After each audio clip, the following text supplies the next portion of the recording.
Pira sa mga pigsasabing akumplisisyento kan Administrasyong Marcos sa nakalihis na 2 taon sa sektor kan agrikultura. Mati daw kan mga Bicolano. Food security na pigtutulod kan administrasyon, madali na daw marealisar. Aramon tayan sa espesyal na istorya ni Jessica Calino. Sa mga nakalipas na buwan, nakita natin ang pagbaba ng presyo ng bilihin sa iba't ibang mga sektor. Napatunayan natin na kayang maipababa ang presyo ng bigas, karne, isda, gulay at asukal. Iyan ang claim ni Presidente Ferdinand Marcos Jr. sa iyang ikaduwang State of the Nation Address kan 2023. Sarong taon makalihis siyang magtukaw como presidente kan Pilipinas. Alagad namati daw ini kan mga Pilipino, partikular kan mga Bicolano. Ayo, si iba nagbaba talaga. Si ibang paratinda talagang steady man giraray. Pero kadakli nagbaba. Mahiling doon presyo ka mga gulay yun, talagang dahil mo nagbaba gubaga, lalo yung siging ang mahal. Pag dahil ka medyo taga ano-ano kang paha mo, talagang grabe ang pagmahal ka mga gulay yun.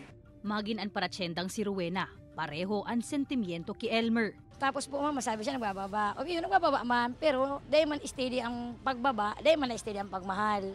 Pero may nagpa-fluctuate ang price. Iyan, nakaabot man daw sa mga paraoma.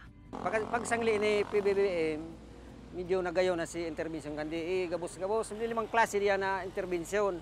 Magpon kita sa cash assistance, fertilizer voucher, ini pang Philippine Crop Insurance Corporation, saka ining hybrid seeds.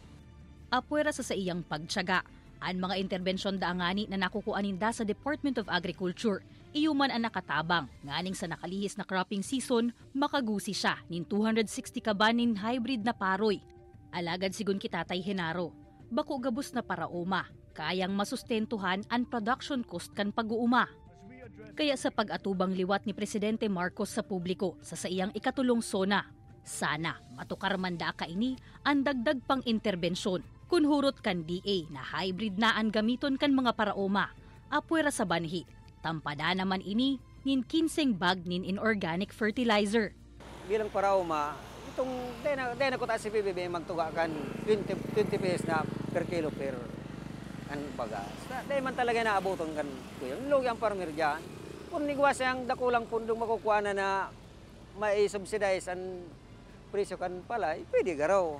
You mentioned po, sir, kanina na yung 20 pesos na bigas, per kilo na bigas.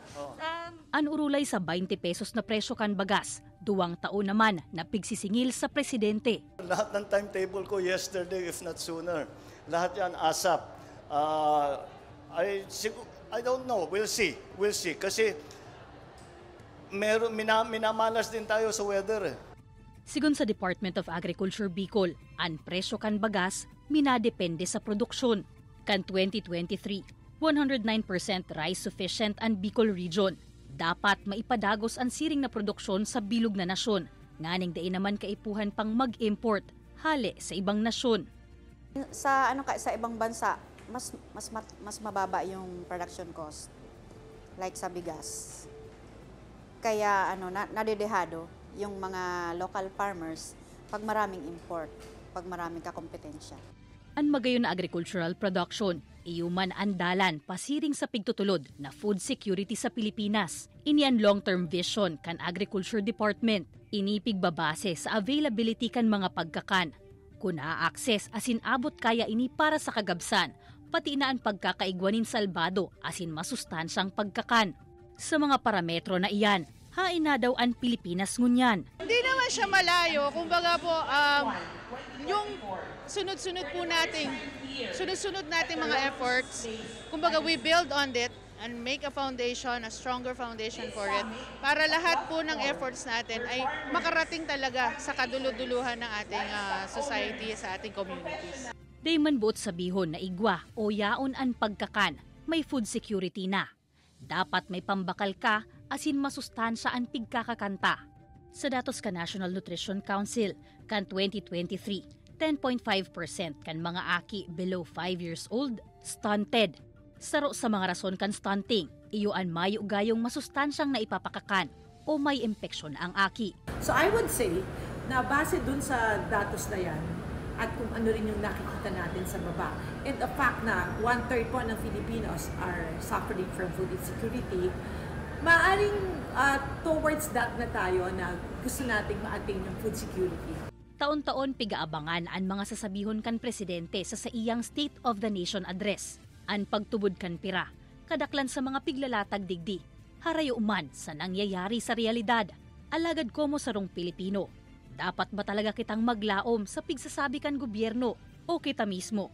May magiginibo daw para sa piguhurotang pagbabago. Kaibanan si Jovel Obiso, Jessica Kalinog, Balitang Bicolandia.